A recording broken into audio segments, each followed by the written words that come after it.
صدر ٹرمپ ان کی پالیسی اس طرح کی ہے کہ وہ سرپرائزز دیتے رہتے ہیں، اور ایک اور سرپرائز ہمیں کل ملا جب اچانک سے یو ایس کا ایک ڈیلیگیشن کابل لینڈ کیا. اس میں نمائندگی کر رہے تھے جو امریکی صدر ٹرمپ کے خصوصی ایلچی ہیں آن پرزنرز، اور ان کے ساتھ جو امریکہ کے فارمر اسپیشل انوائے تھے آن افغانستان زلمے خلیلزاد، آج کل پاکستان کے خلاف بہت زیادہ بات کر رہے ہیں، وہ کابل اترے. اور مقصد ان کا یہ تھا کہ کچھ امریکی شہری آج بھی افغان طالبان کی قید میں، اور افغان طالبان نے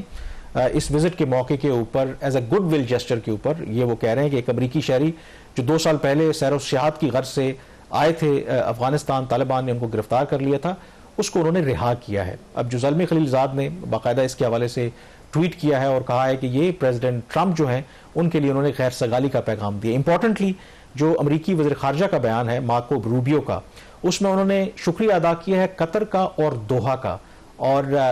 قطر اور یو اے ای کا، اور انہوں نے ذکر نہیں کیا افغانستان کا یا افغان طالبان کا. اور یہ بھی امپورٹنٹ ہے کہ ماضی میں جنوری میں ہی ایک پرزنر ایکسچینج ہوا تھا، اس میں 2 امریکی شہریوں کو چھوڑا تھا افغان طالبان نے، اور اس کے بدلے ایک جو طالبان کا اہم کمانڈر تھا یا ممبر تھا اس کو امریکہ نے چھوڑا تھا. اس کیس کے اندر ابھی تک طالبان نے ان ریٹرن کچھ مانگا نہیں ہے. اور شہباز اس کے حوالے سے بات ہو رہی ہے کہ کہیں نہ کہیں ٹرمپ کی جو ایک ہارڈ پالیسی ہے نا وہ کامیاب بھی ہو رہی ہے، کہ خیر سگالی کے طور پر اس لیے انہوں نے چھوڑا ہے. جو کچھ لوگ بات کر رہے ہیں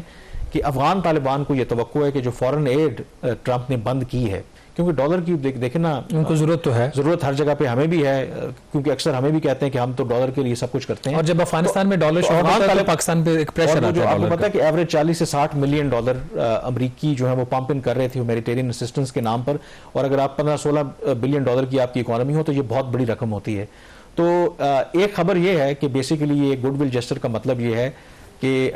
ٹرمپ کے حوالے سے ایک سافٹ کارنر پیدا کیا جائے، وہ افغانستان سے متعلق تھوڑا اپنا نرم رویہ اختیار کریں اور وہ جو ایڈ ہے اس کو ریزیوم کریں. لیکن کامران جو اس میں سٹیٹڈ پرپس ہے کہ جو پرزنرز کے ایکسچینج کی وہ بات کر رہے ہیں اور بائیلیٹرل ریلیشنز کی، اور پرائمریلی جو پرزنرز ایکسچینج ہے اس وقت کچھ اندازہ ہے کہ کتنے امریکنز ہیں جو افغان طالبان کی کسٹڈی میں ہیں اور کتنے جو افغان طالبان ہیں وہ امریکنز کی کسٹڈی میں؟ اس کا کوئی ایگزیکٹ نمبر نہیں ہے کہ کتنی امریکی ہیں، ایک آدھ امریکی کا اور نام آ رہا ہے، لیکن جب مارکو روبیو کہتے ہیں کہ جو ریمیننگ جو پرزنرز ہیں افغانستان میں ان کو بھی ہم نے رہا کروانا ہے، تو اس کا مطلب ہے کہ 1 سے زیادہ لوگ ہیں ابھی بھی. اور جہاں تک افغانستان کے لوگ ہیں ان کے بھی ابھی 2-3 ایسے لوگ ہیں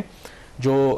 گوانتانامو بے میں ہیں. اسی لیے تو یہ سوال اٹھا نا کہ افغان طالبان جو ہیں وہ بڑے اچھے نیگوشیٹر ہیں، ڈیل بڑی اچھی کرتے ہیں. اس کیس کے اندر انہوں نے ان ریٹرن کچھ نہیں مانگا، ان کو چھوڑ دیا ہے، اور اسی وجہ سے کہا جا رہا ہے کہ شاید الٹیمیٹلی ڈالر کا. اور یہ پہلی دفعہ نہیں ہوا جو پریزیڈنٹ ٹرمپ نے یہ والی پالیسی اپنائی. رشیا کے ساتھ بھی جب یوکرین کی بات ہوئی تو غالباً وہاں پہ بھی کوئی امریکن ہوسٹیج تھے جو پریزنر تھے، ان کو وہاں سے انہوں نے ریلیز کروایا تھا. اس میں سب سے اہم سوال ہے کہ کیا یہ جو وزٹ تھا صرف ون آف اور پرزنرز ہی کا جو ایجنڈا ہے اس کو طے کرنا تھا، یا پھر جو افغان طالبان ہیں وہ تو یہ تاثر دے رہے ہیں کہ یہ ایک اوپننگ ہو سکتی ہے امریکہ اور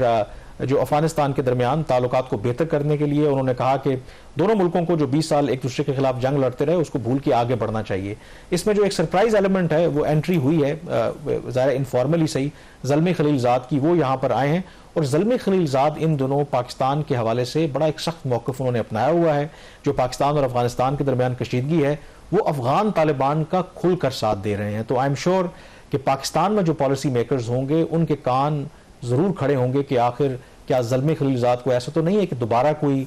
رول ملنے والا ہے. اگر رول ملے گا تو پھر پاکستان کے لیے مشکلات بڑھ سکتی ہیں اگر ہم امریکہ اور پاکستان کے تعلقات میں کسی اوپننگ کی بات کریں. پروگرام دا ریویو سے اتنا ہی. کامران یوسف اور شہباز رانو کو اجازت دیجیے. اللہ حافظ.